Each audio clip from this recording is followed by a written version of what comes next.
మా సాంప్రదాయం ప్రకారం పెళ్లి రోజు మార్నింగ్ అయితే ఈ విధంగా బ్యాండ్ మేళాలతో అమ్మవారి గుళ్ళన్నిటికీ కూడా వెళ్ళి పసుపు కుంకాలు కొబ్బరికాయ పూలు పెట్టి చీర సారీ అంతా కూడా మొక్కుతారనమాట పేరెంటాలంతా కలిసి. ఇంకా ఆ రోజు పేరెంటాలతో కలిసి నేను కూడా గుళ్ళకైతే వెళ్ళానమాట పసుపు కుంకం ఇద్దామని చెప్పేసి. చూస్తున్నారు కదా, ఇదే అనమాట అమ్మవారి గుళ్ళు అనమాట. ఇవైతే పొలాల మధ్యలో అయితే ఉంటాయన్నమాట.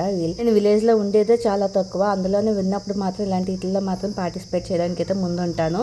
ఇంకా అందరితో పాటు కలిసి అయితే వెళ్ళి అలా వీడియో అయితే షేర్ చేశాను. మీ అందరితో చూసారు కదా, పొలాల మధ్యలో ఈ విధంగా వెళ్తూ ఉంటే చాలా హ్యాపీగా అనిపిస్తుంది. ఈ విధంగా రెడ్ కలర్ డేరా అయితే పట్టుకొని బ్యాండ్ మేళంతో అయితే వెళ్తూ ఉంటాం అనమాట. ఎన్ని అమ్మవారి గుళ్ళు ఉంటే ప్రతి అమ్మవారి గుళ్ళకైతే వెళ్ళి చీరది పెట్టేసి పసుపు కుంకుమ అయితే ఇచ్చేసి అయితే వస్తామన్నమాట. మొత్తంగా మా ఊర్లో అయితే 4 అమ్మవారి గుళ్ళు అయితే ఉన్నాయన్నమాట. ఇంక ప్రతి ఒక్క గుడికి అయితే వెళ్ళాను. మా మరిది పెళ్లి తర్వాత మళ్ళీ ఇదే పెళ్ళి అనమాట. నేనైతే అమ్మవారి గుళ్ళకి వెళ్ళి పసుపు కుంకాలు ఇవ్వడం. అసలు ఎండలు అయితే మామూలుగా లేవు, అంత ఎండలో కూడా సరే తిరిగామన్నమాట గుళ్ళకి అయితే. అమ్మవారి గుళ్ళకి మనం ఎప్పుడో ఒకసారి కదా ఉంటాము, ఉన్నప్పుడు కూడా ఇలాంటివి కూడా వెళ్ళకపోతే ఎలాగా అని చెప్పేసి అయితే వెళ్ళానమాట.